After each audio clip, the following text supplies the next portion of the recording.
Es radio. Son las 2 de la tarde, es la 1 en Canarias. Servicios informativos. No es la primera vez que el Partido Socialista cae exactamente en el mismo error y seguramente no va a ser la última. El error es el de salir a desmentir categórica y taxativamente una información comprometedora y quedar en entredicho cuando se confirma a las pocas horas que eso mismo que estaban negando resulta que es totalmente verídico. Ayer les contamos el caso de Borja Cabezón, íntimo amigo de Pedro Sánchez, colocado en numerosos puestos públicos bastante bien remunerados todos ellos y adjunto a la Secretaría de Organización del Partido Socialista. Le cazaron a Cabezón tributando a través de una sociedad instrumental residenciada en Londres con testaferros costarricenses, casi nada. ¿Qué fue lo primero que hizo el Partido Socialista? Bueno, pues emitieron un comunicado en el que decían, abro comillas, Cabezón no tiene acción ni participación alguna directa o indirecta en ninguna sociedad mercantil extranjera, cierro comillas. Al comunicado le puso voz, por cierto, el ministro Ángel Víctor Torres, que dijo que las cuentas de este alto cargo socialista están bien publicadas, son públicas y que no hay ninguna sociedad ni directa ni indirectamente en el extranjero. No hay ninguna sociedad directa ni indirectamente en el extranjero. Bueno, pues directa e indirectamente. Si en el Partido Socialista hubieran sido un poquito más prudentes, hubieran esperado con cautela para ver cómo y de qué manera evolucionaban los acontecimientos. Porque fue el mismo Borja Cabezón el que los dejó en entredicho, cuando unas horas después tuvo que admitir, desmintiendo a su partido y a la Moncloa, que efectivamente fue hace tiempo cliente de una asesoría numaria experta en fraude fiscal. Reconocido esto, el Partido Socialista quedó una vez más en ridículo por aventurarse a salir a defender ante los suyos ante informaciones comprometedoras. En el esquema de reacción del Partido Socialista ante una noticia que revela conductas impropias suele repetirse siempre con bastante precisión. En primer lugar se publica la noticia luego se desmiente por parte de la formación política categóricamente, se procede a defender públicamente al cargo afectado, se acusa al medio emisor de la noticia de estar publicando un bulo de faltar a la verdad, pseudomedios, etc. El partido asume el papel de víctima fingiendo estar perseguido y el último paso es que termina confirmándose que lo publicado era inicialmente cierto. Es el mismo esquema del caso Santos Cerdán y Cabezón en este caso parece no ser una excepción. Si los socialistas hubieran sido un poco más prudentes, sabrían que de toda la vida los medios primero publican las noticias, esperan la reacción del partido político para que normalmente lo desmienta y a continuación publican el documento que lo acredita. Parece mentira que no sepan en Ferraz esto a estas alturas. Bueno, pues sí, el Confidencial ha publicado los documentos de Hacienda que acreditan la implicación de Borja Cabezón en la trama de testaferros, aportando los archivos de un procedimiento de la Audiencia Nacional que demuestran que este íntimo amigo de Pedro Sánchez fue cliente de Fernando Peña, el dueño del bufete Numaria, recientemente condenado a 80 años de cárcel por fraude fiscal.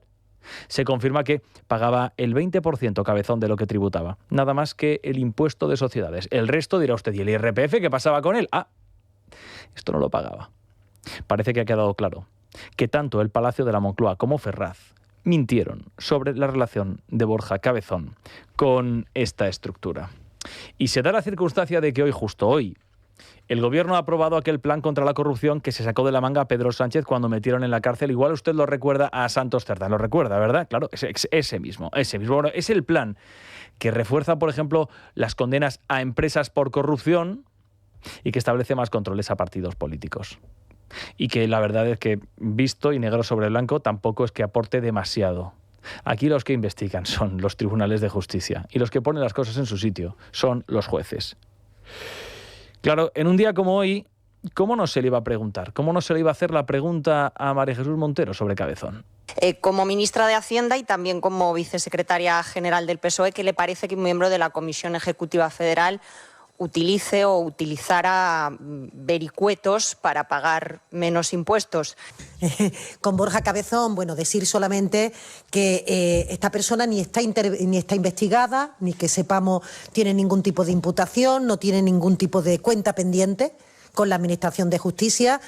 Saben ustedes que hay empresas que se dedican al asesoramiento fiscal y al asesoramiento financiero y que, por tanto, en el ejercicio de su actividad privada, durante un periodo de hace más de 10 años, pues esta persona al parecer tenía relación con algunas empresas que van justamente en esa dirección, como a la gran mayoría de aquellos que están en las empresas que tienen asesoramientos de empresas fiscales. No hay más que decir. En el ejercicio de su actividad privada, Borja Cabezón se asesoró, como otros muchísimos españoles, para pagar menos impuestos y no pasa absolutamente nada. Pero ustedes, ¿qué se han creído? Ni que Borja Cabezón fuera uno de esos siniestros youtubers que se marchan a Andorra o uno de esos malvados empresarios que emigran porque aquí los crujen a impuestos. Ni que su compañero, el de María Jesús Montero Cabezón, fuera del PP o de Vox y estuvieran eludiendo impuestos. No, hombre, no. Cabezón se asesoró y la vicepresidenta no entra en consideraciones, en las que naturalmente entraría embistiendo si no fuera porque Cabezón es del Partido Socialista. Bueno, ha habido más preguntas en la rueda de prensa de Moncloa. Como ahora parece que Yolanda Díaz está muy feliz con Pedro Sánchez, y como la memoria también es frágil, y además a corto plazo, hay quien se ha acordado de cuando hace solamente 2 meses Yolanda Díaz exigía, muy enfadada, cambios profundos exigía Yolanda porque la situación era insoportable. Mi opinión es que así no se puede continuar. Lo que está pasando es muy grave. Basta ya, el deterioro es mayúsculo. Y es que es insoportable lo que estamos viviendo.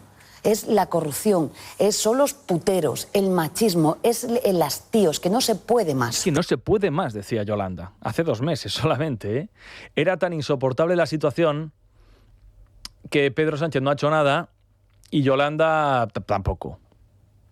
Le han preguntado a Yolanda si sigue pensando que Pedro Sánchez se posiciona en el lado correcto de la historia. Naturalmente ha respondido que sí. Y además a la vicepresidenta le han preguntado esto otro. Me gustaría preguntarle si ya no cree, como en diciembre, que urge una remodelación en profundidad del Gobierno porque, y le cito a usted misma, así no podemos aguantar. Y en relación a consideraciones de otro ámbito y políticas, creo que hoy, si me permite, voy a demostrar lo que hace el Gobierno de España frente a los proyectos de prohibición del burka, de vulneración constitucional. Quiero aprovechar esta comparecencia para decir que la propuesta de las derechas españolas hoy vulnera la Constitución española en su artículo 14 y 16, que también tiene que ver con la libertad religiosa. Desde luego, el Gobierno de España avanza. Te preguntan qué sucede con la remodelación del Gobierno que exigiste. Y como ya no tienes mucho que decir, pues respondes con el burka, que es el comodín del día. Qué brava se pone Yolanda muchas veces y qué poquita cosa cuando se da cuenta de que su opinión en el Gobierno vale nada o todavía menos que eso. Responder con esto del burka, asunto que más tarde vamos a comentar, es una salida, pues que quieren que les digamos bastante deshonrosa, ¿verdad? Pero claro, más deshonroso todavía es el discurso que la izquierda ha asumido en esto del debate sobre la prohibición del burka que llega hoy al Congreso de los Diputados. Es un asunto complejo y se puede abordar desde muy distintas perspectivas. Pero por si usted no lo sabe, para el Partido Socialista, el partido que gobierna en España, hay mujeres para las cuales vestir un burka es expresión de libertad religiosa. Pachi López esta mañana. Segundo, nuestra Constitución habla de libertad religiosa y para algunos o algunas llevar el burka forma parte de esa expresión de la libertad religiosa. Por eso tenemos que ser muy cuidadosos. Han perdido el juicio. Para algunas mujeres llevar el burka es expresión de libertad religiosa. Se pueden decir menos salvajadas, pero más es imposible. Esto te lo dice el portavoz del Partido Socialista desde la comodidad de la vida occidental. A ver si Pachi López se anima, se da una vuelta por Kabul, la capital de Afganistán, y habla con las mujeres que allí malviven. Y que su vida fuera de las casas la tienen que vivir a través de la rejilla del burka porque es la única ventana que tienen al mundo, a través de una rejilla o una reja, que eso es el burka, una prisión andante. Que se dé una vuelta Pachi López por Kabul. Libertad religiosa, expresión de libertad religiosa. A lo mejor algún día cambia de opinión. O probablemente no. Es noticia. Con Juan Pablo Polvorinos. Es radio.